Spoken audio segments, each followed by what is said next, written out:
Hi everyone, welcome back to another episode of How to Login.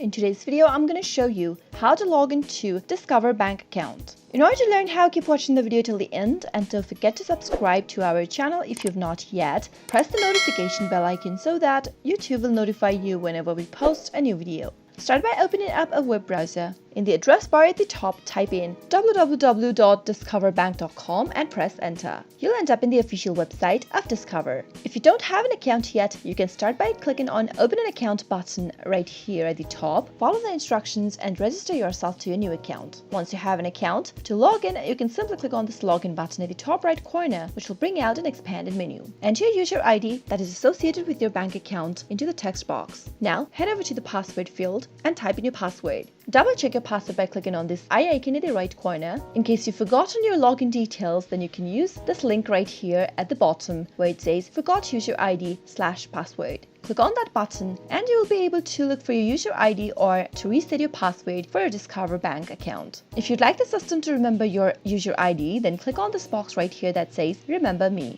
But if you are using a public or a shared device, make sure to uncheck this box. And finally, after everything's typed in, click on Login in order to log into your account. Once you click on that button, you'll be logged into your Discover online banking account. I hope the tutorial was helpful to you. If it was, go ahead and give us a thumbs up. Comment down below in the comment box if you have anything to say to us. I'll be back soon with more tutorial episodes again. Thank you for watching.